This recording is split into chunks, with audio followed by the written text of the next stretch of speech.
Uh, okay, so, uh, what assignment is this? I'm blanking. Alright, video assignment 4. I'll be talking about chapter 9. I've got some notes on my computer here. And yeah, I'm just gonna go kind of generally over what we covered this week a little. Um, Talked about hypothesis testing. Hypothesis is a testable statement of a relationship between two variables based on theory or prior research. So, pretty basic. In order to test our hypothesis, we need uh, inferential statistics, which inferential statistics looks at two or more variables at the same time. And it also allows us to make statistical inferences about relationships between variables.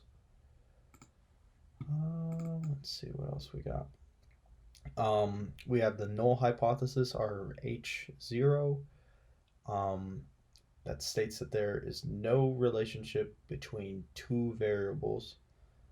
Um, we must start with the assumption that no relationship exists and find evidence to disprove that. So, an example we used in the lecture was playing violent video games. The example was playing violent video games does not make you more aggressive. So our first variable that we have there that we can break down is is just playing violent video games. Ooh. Our second variable there is the aggressive part.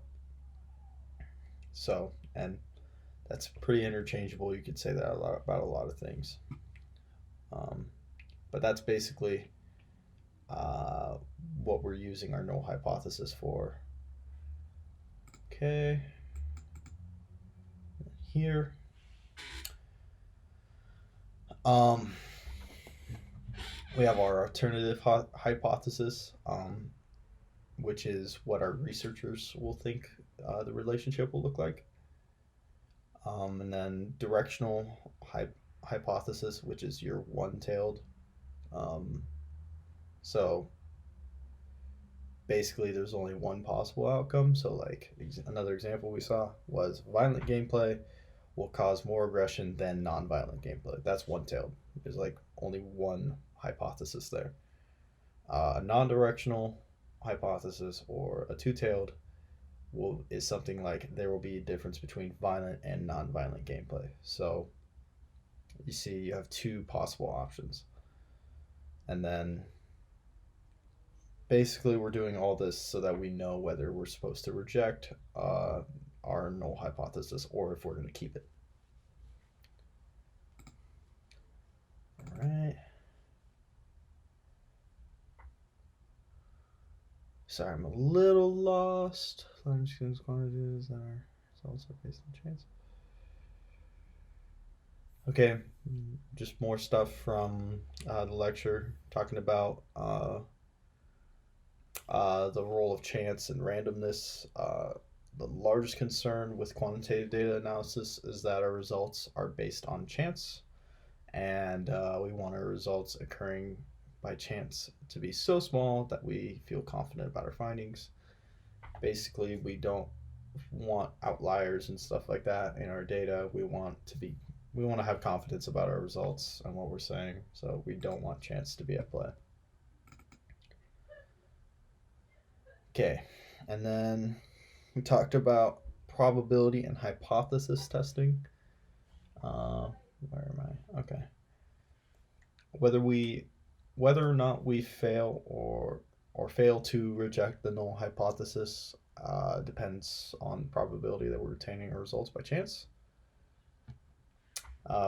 We talked about the p-value, which is also known as significance level, which is a very important point. Um, we use this a lot with our sort of testing in, I guess, in this class, I guess we'll see. Uh, Basically, the biggest thing to know about the p-value is if a p-value is less than 0.5, you can reject the null. If it's more, you keep the null, but if you, that's like the big key point there to remember and take away.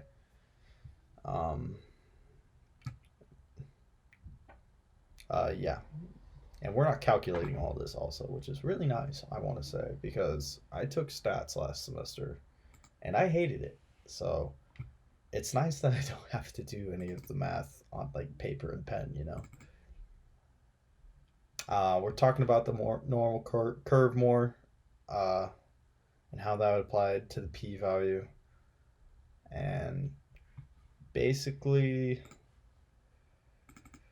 where am I?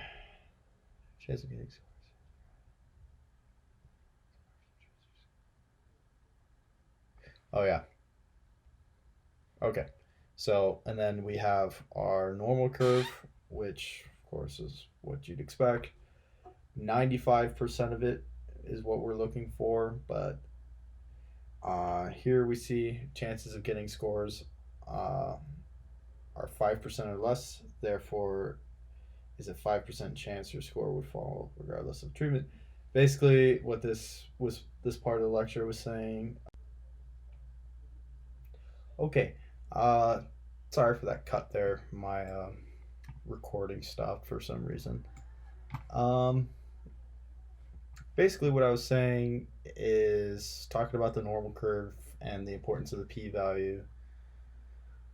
Essentially, it's just there so that we can determine if something's significant when it follows normal curve.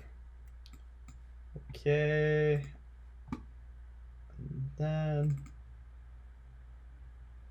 right, and then we were also talking about error and hypothesis testing, particularly type 1 and type 2 tests. Um, a type 1 error is a false positive, so that's like a false positive for your pregnancy test. So if you get a pregnancy test and it's positive but you're not pregnant, basically false positive. Same thing applies here. That's when we're wrongly that's when we wrongly reject our null hypothesis when it's actually true.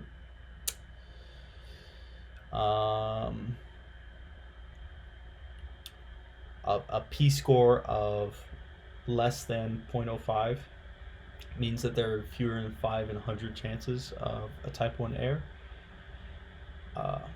And then we also have a type 2 error, which is a false negative, which we also don't want, which is when we just fail to reject the null hypothesis, the HO, when it's actually false.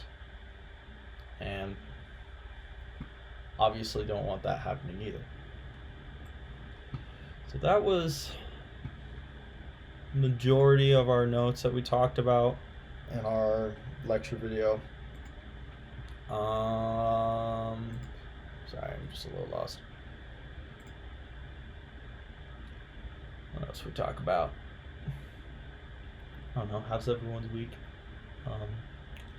Right. We also talked about, went into a lot about null versus alternative hypothesis testing, type 1 error, type 2 error, just went over that. And we also went over t-test, which honestly I was a little confused on, but you know, I'm not too worried.